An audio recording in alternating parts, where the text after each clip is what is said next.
Hey guys, back with some more 7-point Highlander gameplay. Playing some bots today. On the die roll, gonna start with a mulligan. I can go map, relic, and then crack map for maybe Tolarian next turn, but when you play City of Traders as your first land, it's always a bit sketchy. So we're gonna drop this one.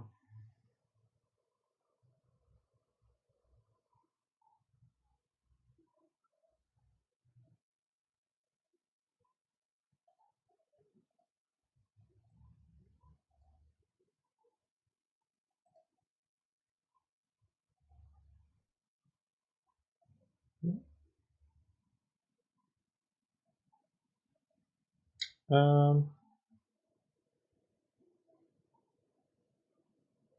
this one can cast a lot of spells turn one, but it doesn't really go anywhere. The Candelabra doesn't have much to untap. Does have an active Mox Opal, but that doesn't really achieve a lot. I'm going to take another mole. Okay, I'll keep this. Not great, but at least it's got some fast mana in the form of Vault. Most hands I'm trying to keep have some kind of fast mana. That's kind of the prerequisite, and then usually it's easy to find threats later on that can utilize your fast mana than hoping to draw fast mana when you've got a handful of threats. Let's drop the Cradle with no creatures, and maybe the Workshop with no other Tron lands available. Or just the Ironcrag, or the Ugin, I'm not sure. Kind of want to keep the Ugin because if I have 1, 2, 3, 4, 5, 6, 7, like, I'm pretty much there in terms of ways to, well, enough mana to cast Ugin. They've got a Yorion companion, so that could mean anything.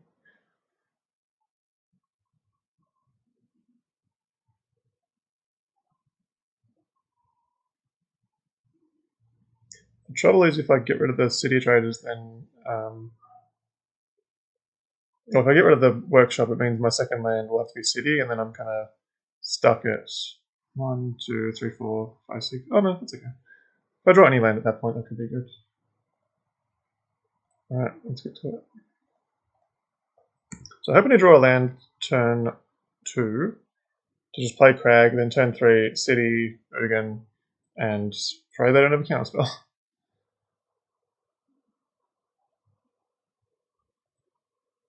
Okay. Yorion Pile makes me think it's something Omnath-y, but Plains Mother of Runes could be more like a Hate Bears, Death and Taxes kind of shell. We'll see how the game unfolds from here, but my initial thoughts. Okay, we do draw land, so on track for turn 3 Ugin.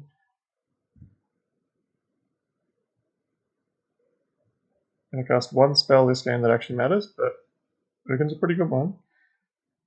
Well, shouldn't get ahead of myself. Hopefully it doesn't get Thought Seized or a counterspell, but I'm guessing if they have a basic plains, it's because they have a lot of basic plains and blue-white.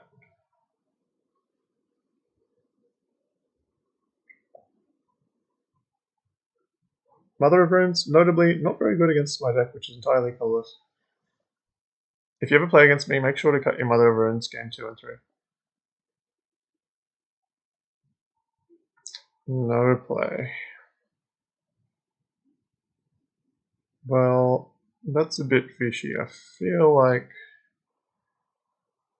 potential for a counterspell in my future. Tempted just to play Candelabra and buy a Gigantha. They're not going to tap their mana, then I'm not going to walk into it.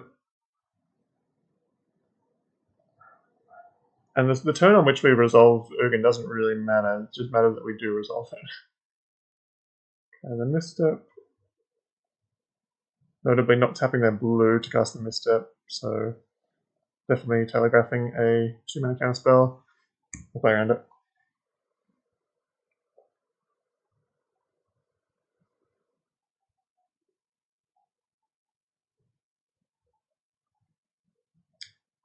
Could be like a flash deck as well. No. Could be anything really. Yorion's always can be full of surprises. When you got to play an additional 20 cards on top of your normal 60, things get pretty wild pretty quick. So at least Jeskai, and they just buy Yorion. Okay.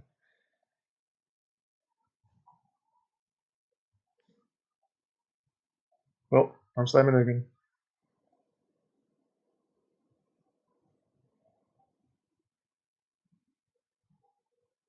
Once we get through this trigger, Relic's cool, but Uggin's my guy. Hopefully no force. Nice. Still bolt them on, not that it's like particularly threatening, but if we just bolt it and then uptick Ugin once more, it threatens ultimate.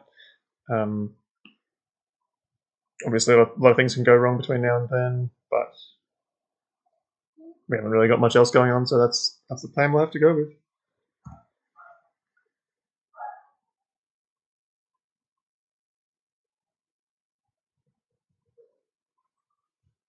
Beza. That, I think it just gained 4 life. I have less creatures, less lands, less cards in hand. Yeah, it just gained 4 life. Okay, you got a 4/5. That's fine. No reason not to untap the Mana Vault here.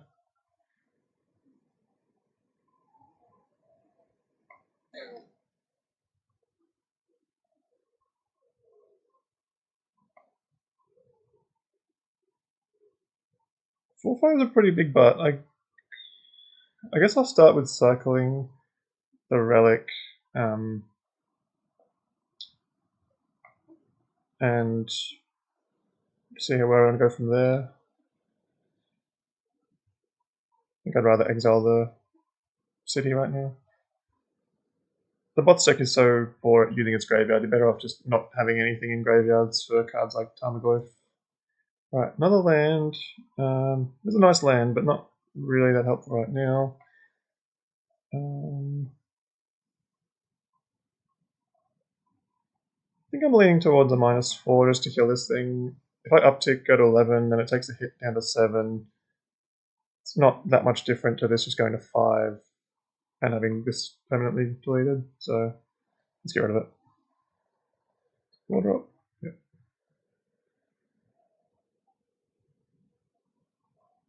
Hopefully they start playing things that my Bolt can take care of.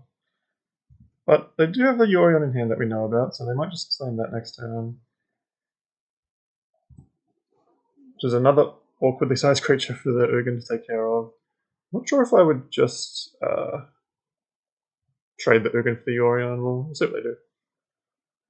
Might not have land 5. Might have a better option.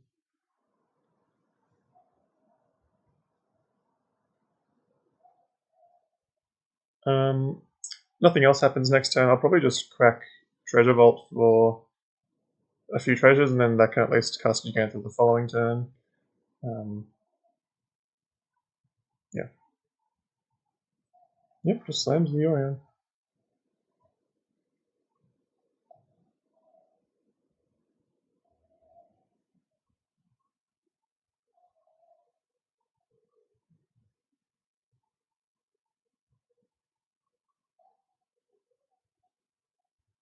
Plating. Might as well get the plating down.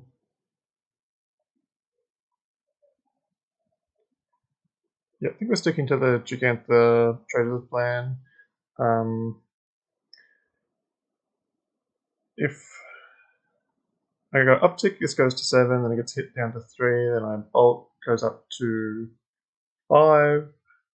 So I've got a couple bolts left in the Ugin if I think that's better than just trading with the Yorion. Doesn't seem bad just to kill the Yorion, but having the availability to bolt's pretty nice just in case I play something smaller then it just gets cleaned up by the Ugin, so kind of Ugin takes care of the smaller things for the next couple turns if I take that line. I think I'm going to uptick Ugin. I could also just find a flyer to block the Yorion, and then Ugin can we can block one turn, and then the Ugin can get back up to down ticking range.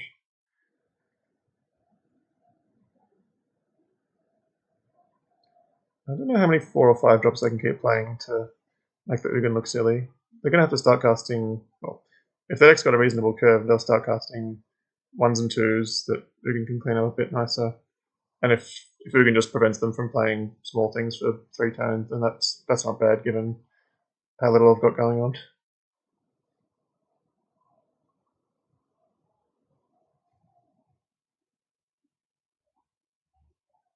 Technique.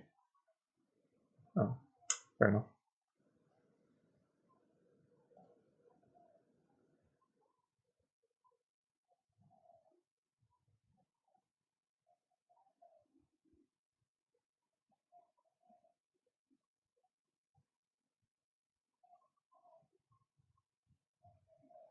So I can Treasure Vault for 3 here if I tap the Mana Vault.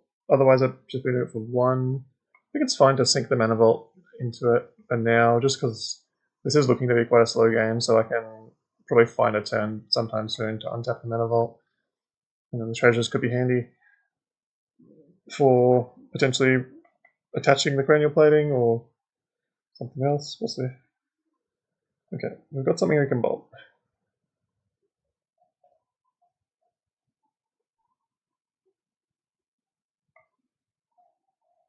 So it's kind of like I guess it's just like a flicker deck. This is one of the better blade splicers around.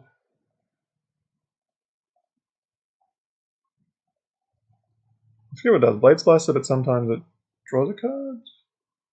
But it makes another 3/3 if you have a bunch of artifacts.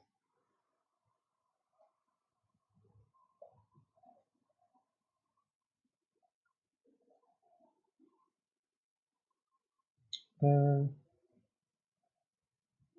this turn I'll definitely let the Mana Vault go. Definitely trying to get that Giganta down. Or maybe Khan's better.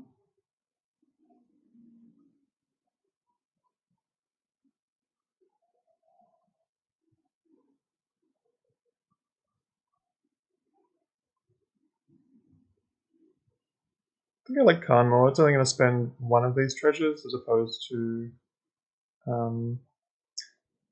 Gigantha costing 2 of them. Gigantha also makes the Iron Crag into an equipment if I want it to, which I'm not really in a rush to do. So I'll just do this. I'm going to downtick the Khan, and if it gets killed by the Yorion, then at least my Ugin can just wipe up the rest of the creatures. I could uptick though. No, then Ugin definitely dies. Let's make a creature.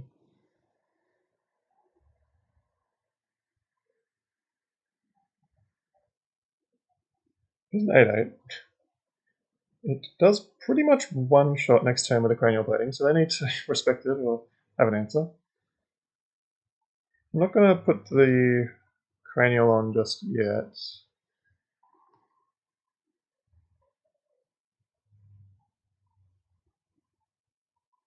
I'm hoping not to see like if I go bolt my Khan, kill the construct, and then attack both at the Ugin, then I'm kind of back to square one. So hopefully that's not their last 3 cards, but they are 80 cards, so you never really know what the next player is going to be. Wasn't expecting Malkator, Purity Overseer. Good card though. I do like this card. That's a good one.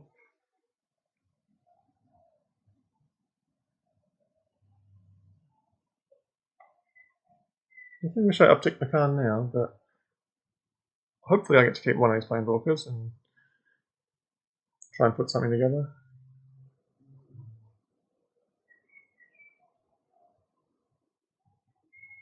I guess in retrospect I wish I'd downticked the Ugin having drawn another Planeswalker, but everything's different in hindsight, isn't it?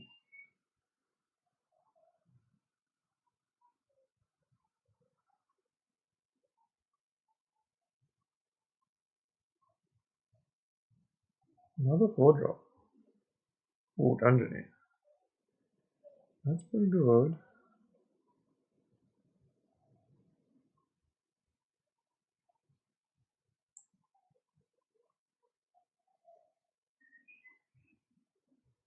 So it looks like they'll be killing one Planeswalker. I'm not sure. I guess if I was them, I'd kill the Khan.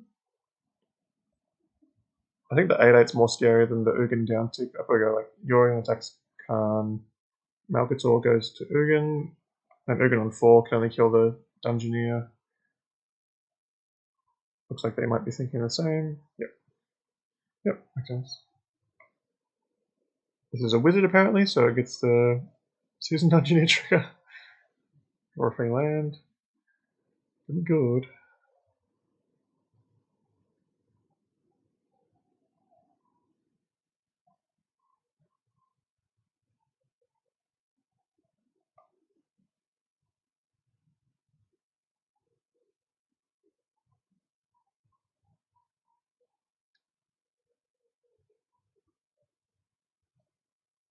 I would like to draw a big artifact so I can actually start using the namesake card for the deck, but I've drawn Planeswalkers and Gigantes so far. Definitely letting the Mana Vault go again. Another land. That's not good.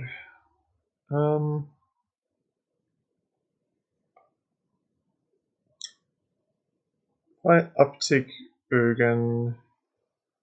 Gonna go to 6, and then it's gonna die to the Yorion plus the 2 counters on it anyway.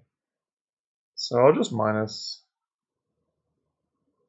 4. They'll still have the initiative and the first attack with the Yorion, so I'm pretty far behind. But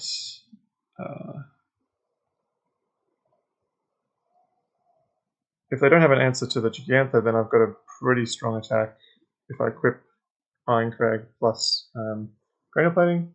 I think I am going to flip Ironcrag because it would give plus 3 toughness to make this 8 toughness. So if they go counters on the Yorion, that's 6 power. So if I don't flip this, then they would just trade and then they'd keep the initiative. But if I do flip it, then I can at least make this block bad. They've got 4 other cards in hand, so it's probably going to have some other answer, but I think it's probably my best option. I know one of their cards is a land, so I'll just kind of just go in on this.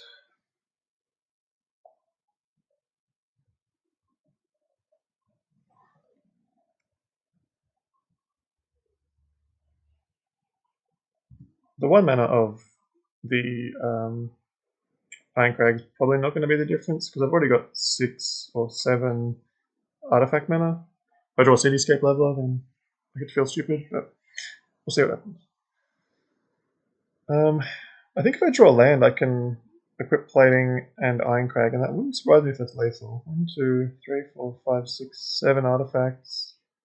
7, 12, 15, too short. Okay, well, that's a pretty good jump blocker. I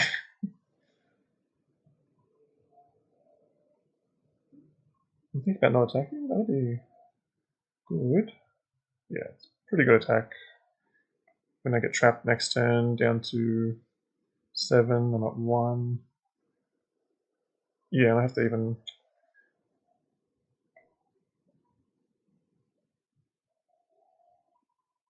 I probably have to untap this now. So I can't produce lethal, and if I don't, then they're just going to hit me with these for 7, plus 5 from the trap and kill me. So I think I have to untap and block the dog. So if I lose the 1 here, then this plus the trap kills me on its own, so I untap it. Not looking good though.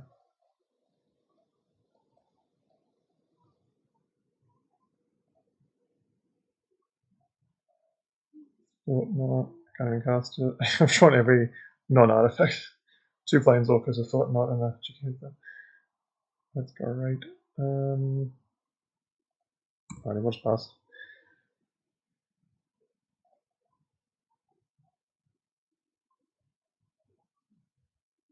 pretty surprising how bad an Ugin was sitting in play for 5 or 6 turns and just got beaten by 4 mana 4/5 and a 5 mana 4/5.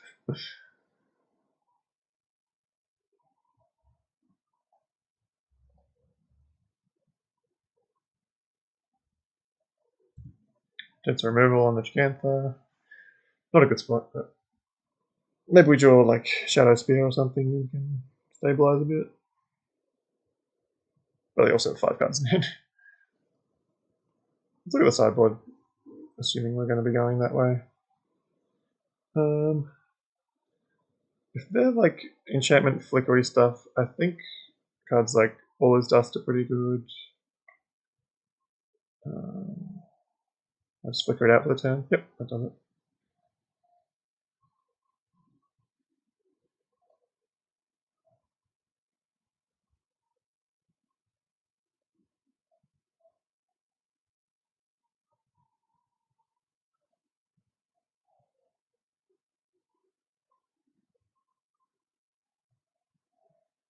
I'd like to bring in Chariot, usually as a hedge for Artifact Hate. I guess the good news is they're an 80 card deck, so their sideboard cards will be less impactful. Contortion's probably fine. I assume they've got like Soul Herder kind of things, Felia, so killing small enabler creatures like that's pretty important. Jar's no good, Cage no good. Mike could be okay, but I haven't really seen enough things that would make me warrant it. Hearst not too exciting. Nor Bauble. Coding's no good. Lattice no good. Sky Sovereign's good. Torporob's probably an all-star, so bring that in. All Is Dust and Titan seem decent. Sphere is kind of unexciting. So these 6, I usually like to cut things that get caught up in Brotherhood's Ends, Energy Fluxes, Null Rods, so things with activated abilities with CMC 3 or less that aren't really integral to the deck are usually the first things on the cutting block for the sideboard. So guys like Candelabra, they didn't seem to really be interested in their graveyards. I'll cut Relic. Usually Boots is on the cutting block as well.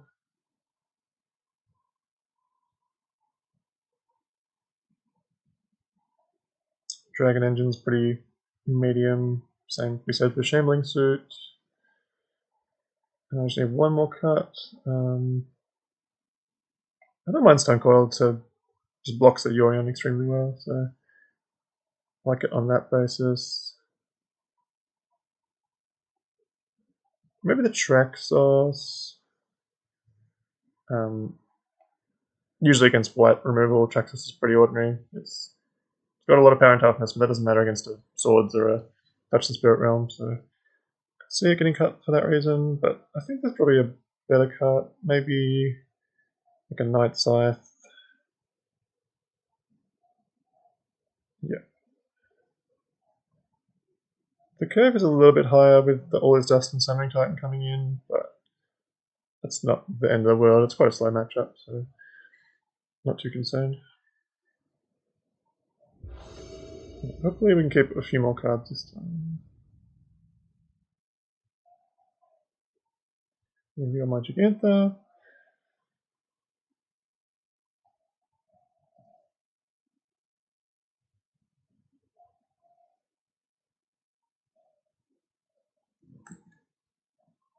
Okay, I like this hand.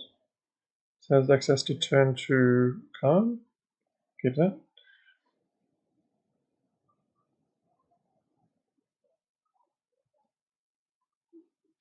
Given their deck can be a little dirtily at times, I think we'll see what they do turn 1, but I'm leaning towards Khan for Liquid Metal Coating as the way to go about this game. The curves seem quite high, so if I can just dodge a piece of removal on turn 2 for the Khan or the plating, they're in pretty good shape. Usually if Khan plus plating connects once, it means it's going to keep connecting, and then it just, yeah, they're really hard to get back into the game from that spot.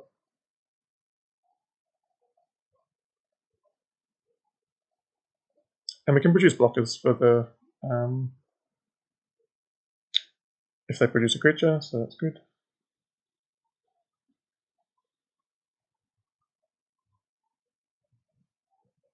Where is it? There it is.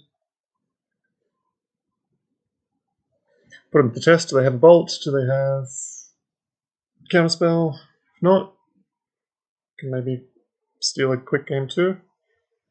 Does have a red source and a dog.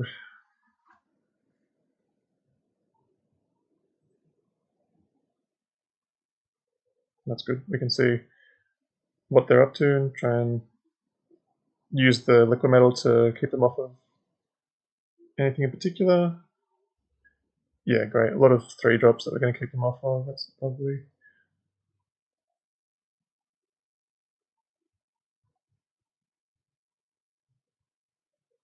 I think we'll start with the Glacial Fortress. They're pretty well covered for mana anyway, so we'll just take the thing that makes 2 colors instead of 1.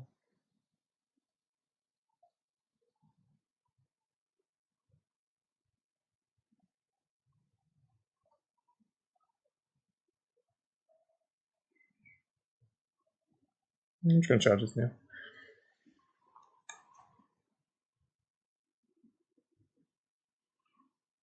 Could draw a bolt again and kill Khan, but yeah, we're not going to give him a lot of shots to find a way out of this.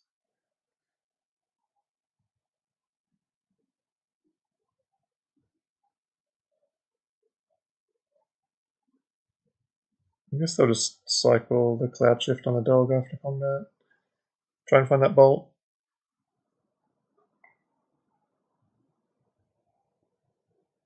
They can't 4th here. Okay.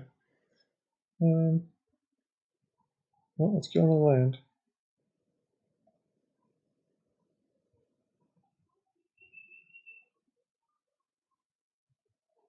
Sure.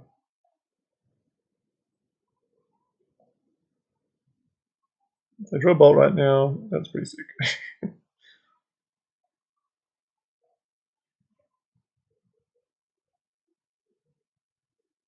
Okay, let's start. Float the mana with City of Traders, play Saga.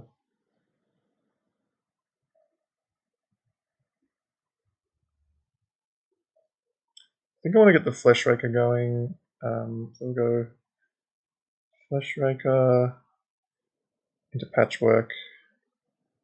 And next turn we can put a lot of power into play. Stabilize the board against the thing attacking my Khan, so now I'm bolt proof. Yeah, should be pretty good.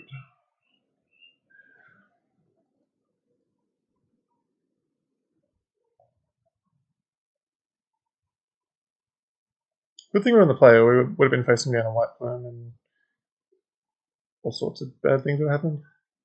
White plume into 4th. A lot of points in their hand, but good thing we just not let them cast any spells.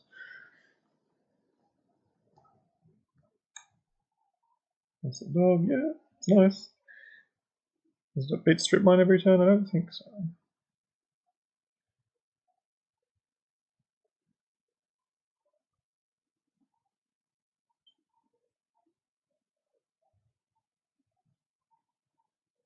Yeah. There's always like some possibility that you draw 2 bolts here and you can take care of the Khan, but it's a pretty miserable fight hoping for some small outs. We're just getting Strip Mined every turn and I'm about to dump a bunch of power into play, so reasonable concession for sure. Anything to revisit? Closest to playable cards being maybe these 3 on the right here. Quite initiative focused, so maybe the flying on the Night Scythe could be good to take back initiative.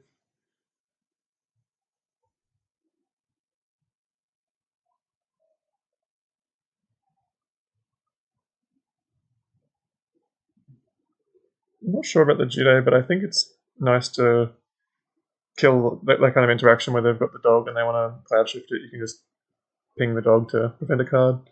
and just mop up little things that are potentially going to get Yorion for value. So happy to keep that. Not sure what else I'm looking to cut. Maybe the Thran Spider. I tend to like to cut this against decks that have companions because they can use the Power Stone to a pretty good effect to buy their companion. The reach, I do like having the reach against potential flyers they have, but yeah, not giving them a Power Stone that they can actually use is generally good. Let's run it.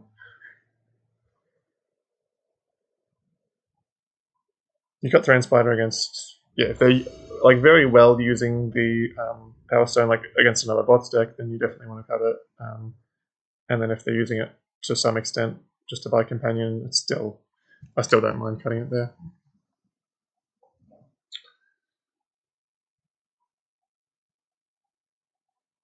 So it looks fine, but it's really not what you want to be doing in bots. Casting your first relevant threat on turn 3, getting caught up by any number of counter spells or hate cards, we're gonna mull. Obviously you can just mull to Oblivion sometimes, but the average power level of your next hand's a lot better. Like look at this, turn 1 Thought Not Seer. I think I'll keep that. So that's it. Keep.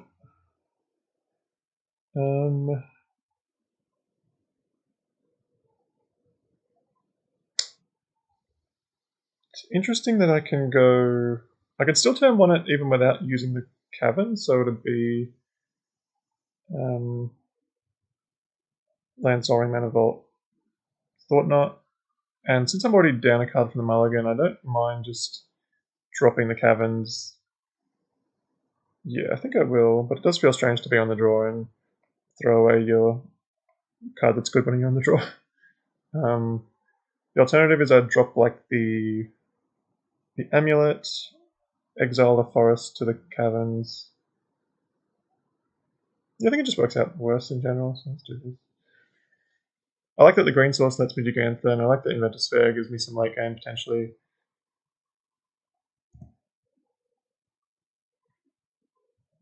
Oh boy, I like that card.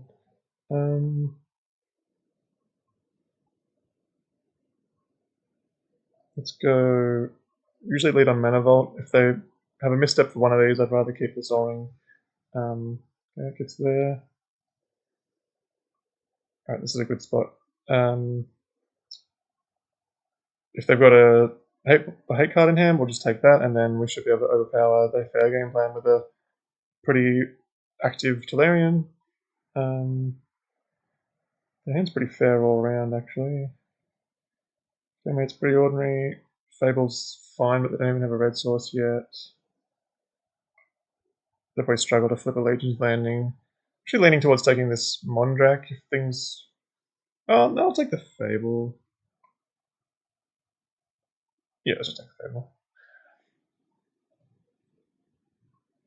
Don't think I'll play the Amulet. Oh!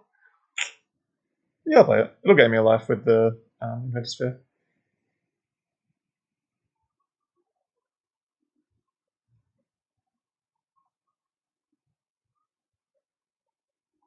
Maybe inspecting over here.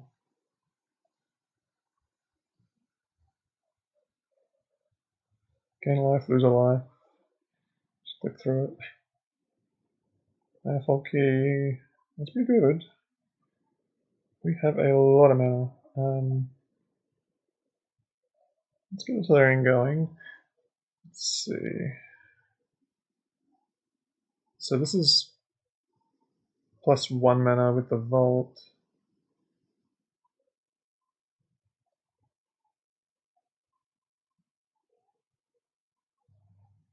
So this makes 4. I'll go down to 4 up to 7 with this.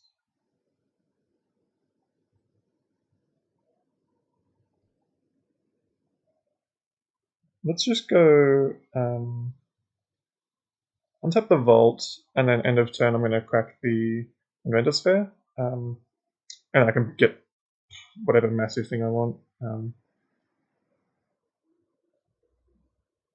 and I'll have the Vault untapped, so I'll have like 10 plus mana easily.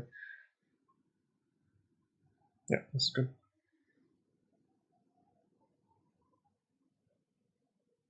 I think the best advice if you're looking to play some bots is don't be afraid to mulligan, because when you get hands that do this, it's almost a non-game. You just like your deck's just so powerful.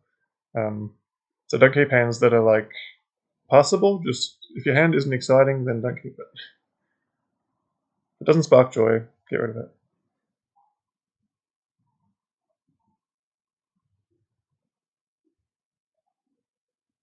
I want to get engineered explosive. Clean this one up. Probably, in all reality, going to get Mystic Forge, just because I'm going to have... Well, let's have a look. Mystic Forge, when you've got this much mana going on, is like pretty good. Cityscape's pretty exciting, but nothing great to target right now, and if they destroy a path or a sword, I mean, back to square one. So I really want something sticky. I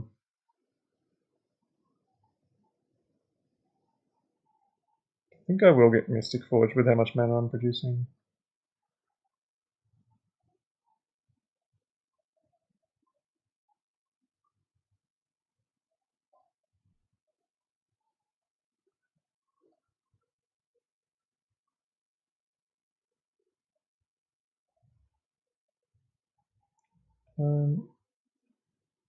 I can probably still play or buy and play Gigantha if there's 2 lands on top. Okay, Mystic Forge does brick pretty hard, but I can still buy and play Gigantha, I believe. Yep, let's do that. Oops.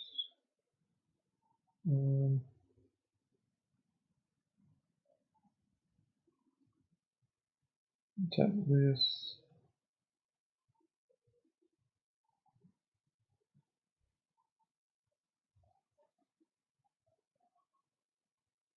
Just so we can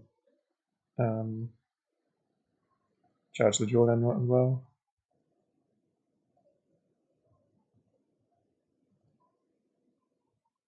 I feel like they're pretty incentivized to attack to flip the Legion's landing, so if I get to eat 2 creatures, that's pretty good. So let's go for that. Again, if the game goes long, it really does favour the person who's got Future Sight plus 15 mana each turn. So let's just slow things down a little bit. If they draw land, they can Mondrak, but they haven't really... They've not going to do anything the turn they play it, and it's going to... Even if they draw something big with it the following turn, I think I can still overpower it. Just draws a clue with their clue, yeah. I'm really surprised not to see all 3 of these come in, flip, play Mondrak. Wouldn't.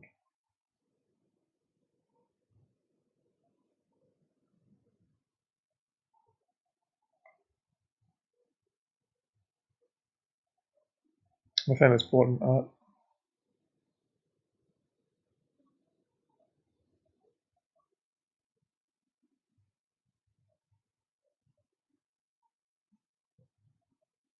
Notably, you can use the Manifold Key to untap the Mystic Forge if you want to have one more look at the next card on top of your library. Don't think we'll need to do that. I think I'm just gonna... Oh, actually, I might just hold the bauble. Oh, they are still doing it.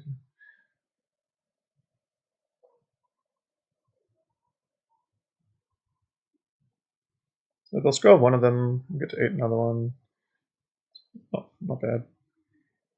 Don't know if it's worth cracking the bauble, because if the next card is a spell, then I would just cast it off of the Mystic Forge anyway. So generally speaking, I'd rather keep it just to pump up the Tolarian. That said, if there's 2 lands on top, it's better for me to have cracked it. I'm gonna hold on to it for now.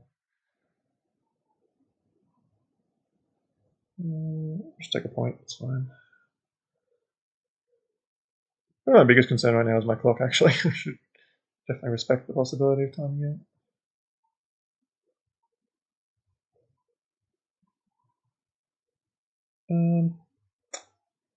Pretty unexciting. Honestly, I'd rather just keep that in hand. Don't have a way to draw a card. Yeah, if I cast this, I'm just gonna lose my Gigantha. Let's attack for 9.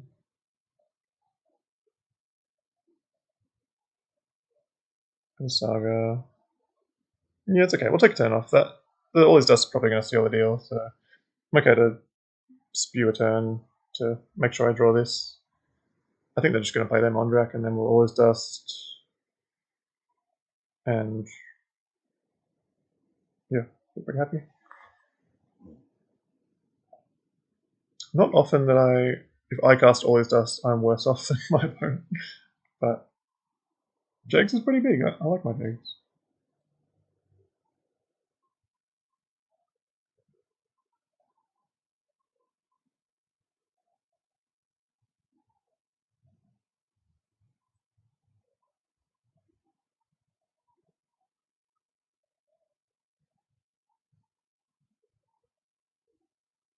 I like my opponent's build. I've always thought Yorion was pretty good in Highlander, given the massive card pool. The quality of cards you end up with in your deck is still pretty good. Like if this deck was 60 cards versus 80 cards, I don't think there's a significant decline in card quality. So I'm a fan. Play Mondrak, play Season Under. I'm gonna take the initiative.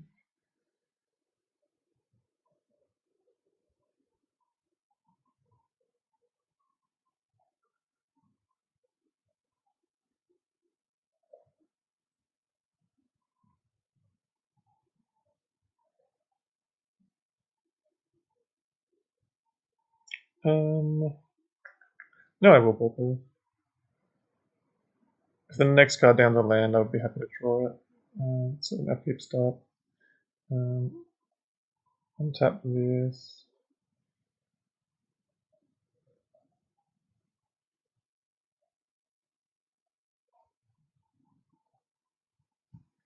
So we've got the Ephemerate, so getting this Always Dust going is going to be... They'll still probably spend the Ephemerate, but it'll be nice just to force them to do it. Happy to draw this land. Sure.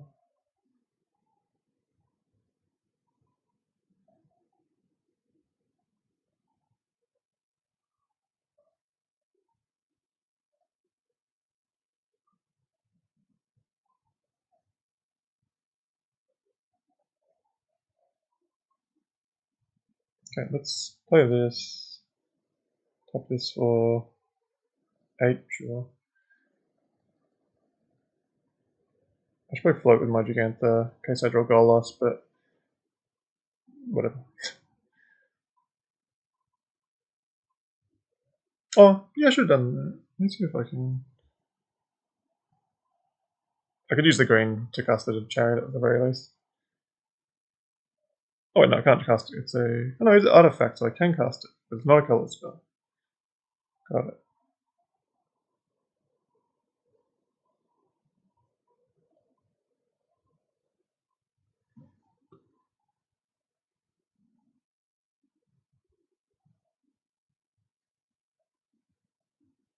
My opponent says, save some Christmas land for the rest of us.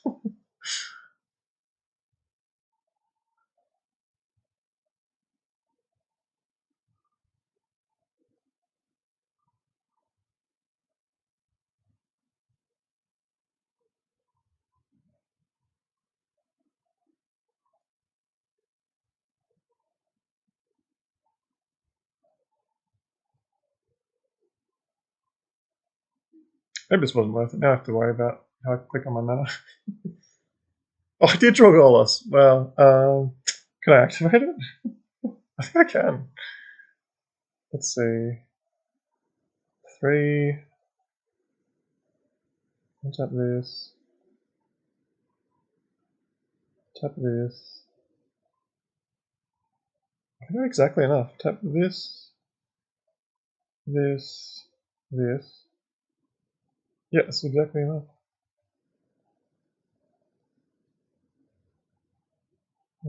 Search. Guy's Cradle. Spin. Is there a chance I time out? Yes, but am I doing this? Absolutely. Oh, Cityscape, Yahoo. Now we're in business. Oh, it's a kill actually. Just that. Kill your clue out of respect.